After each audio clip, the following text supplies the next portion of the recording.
Good morning, everyone. Miss Owen here for your first reading skills session online. I hope you're all doing okay with the online learning. And this week, or today I should say, I thought we'd have a little look at a set of instructions on how to make a mummy, linking to our ancient Egyptian topic. And actually, it'd be really useful for you later in the week with your English work and instructional writing. So it might be an idea to keep some of this information in your head as much as possible. Okay, so what I'm going to do is I'm going to read the text to you. And then I'm going to show you the questions at the end of the video, and then you can pause or you can go back in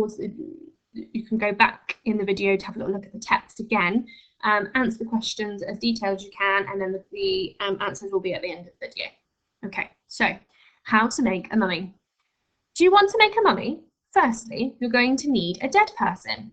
It helps if they are royal or very wealthy. They're the only ones with enough money to afford the process. Once you've got your deceased pharaoh, it's time to get started. The first step is to give that body a good wash. Wine and water from the River Nile are the embalmer's preferred choice. Once it's nice and clean, make a cut along the side of the body and take out all those important organs.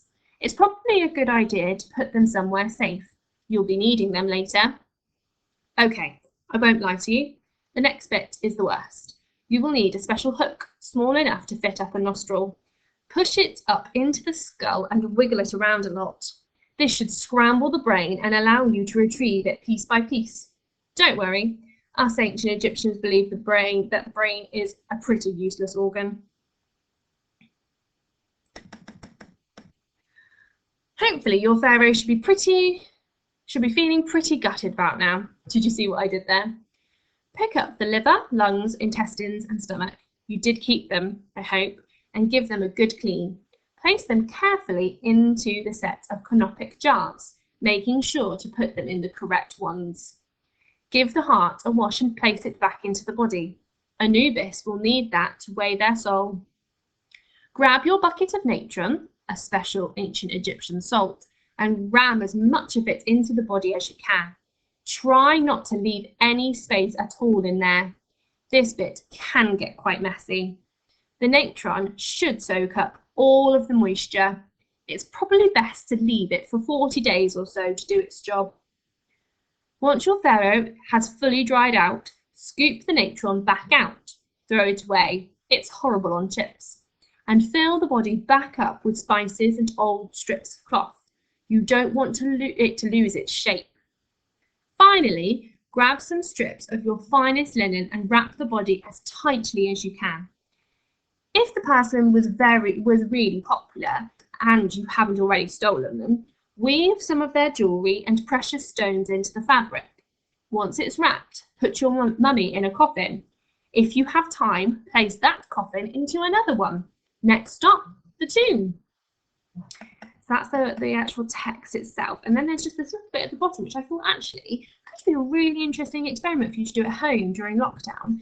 And it's about mummifying a tomato. So more mummy fun. You can make your own natron with a mixture of table salt and bicarbonate of soda if you have that at home. Try using this to mummify a tomato. It works best if you scoop out the inside of the tomato first and rub the whole thing down with alcohol hand sanitizer. And I'm imagining some of you have got quite a bit of that at home at the moment. Pack it tightly with your special combination of natron and check it on it after 40 days. It could be something that you do at maybe you start it at the start of lockdown and you see what it's like at the end of the lockdown. Okay, so here are your questions. Now, they're split up into two sort of sections. There's a summary focus where children and those you might recognise this. It's kind of like our quickfire quiz or our total recall that we do sometimes in our subjects. And it's basically just giving you a bit of a summarising what happened in the text. Okay, and then obviously you've got the Vipers questions as well. Now, if you don't want to do the summary focused questions, that's completely fine. You might not even want to write them down, you just might want to record the answers in your head. But I would suggest that you write down the answers to these Vipers questions, okay? So, I would suggest you pause the video now, have a little look at the questions, go back through the video if you need to look at the text, and then I will show you the answers.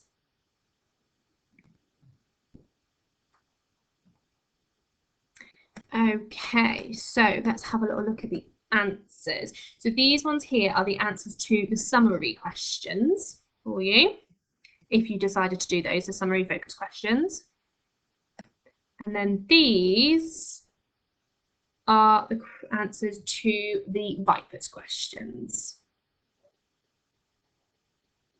Okay, everyone, I hope you enjoyed that little bit of a text. I'm going to try and do a bit of an ancient Egyptian focus every time I do reading skills sessions with you, just because I think it would be nice to link to our topic. Any questions on this video? I am on duty for this session, so please get in contact on that Year 6 teacher support page, and I will see you again very soon. Bye.